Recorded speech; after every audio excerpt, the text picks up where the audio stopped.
Today, Buddy K asks, what is the difference between wa and no wa?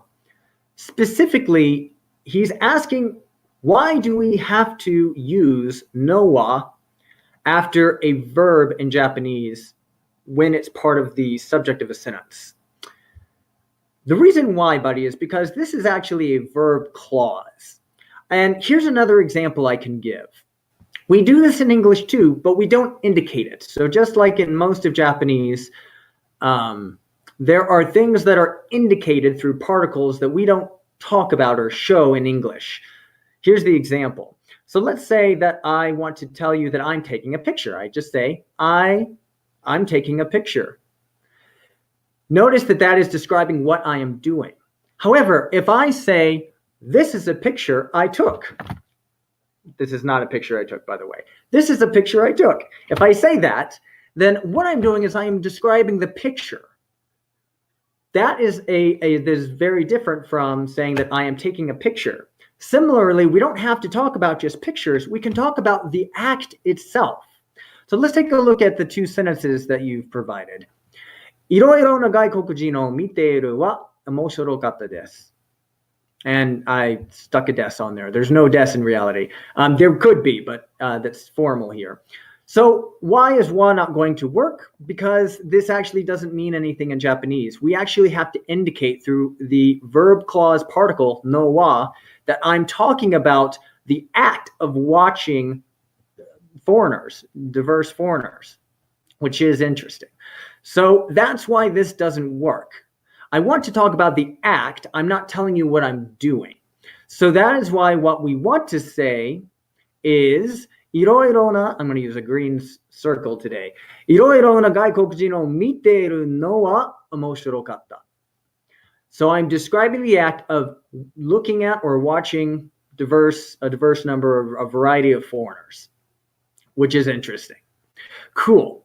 So hopefully this makes sense. Let's take a look at a couple of other examples just to help drill in the point. 和食を料理するのは難しいです. So here we're talking about not me cooking Japanese food. I'm not telling you that I'm cooking Japanese food.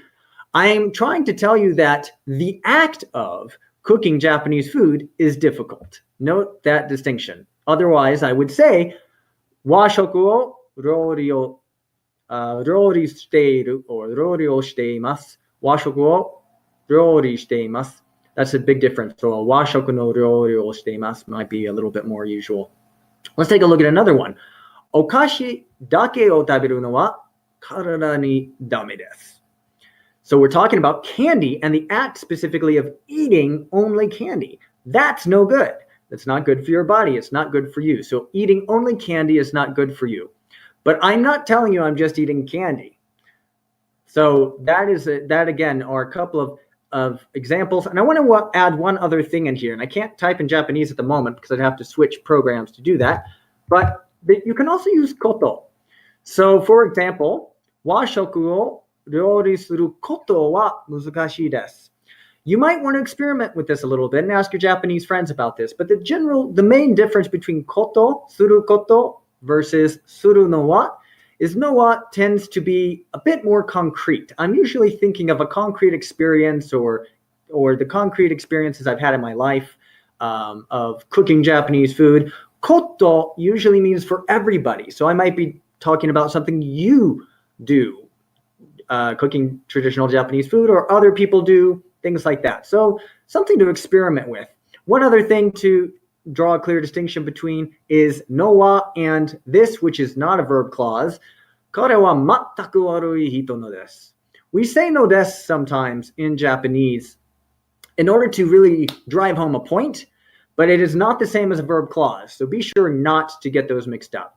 All right, buddy. I hope this was helpful, and be sure to check me out on my profile if you'd like any more help with Japanese.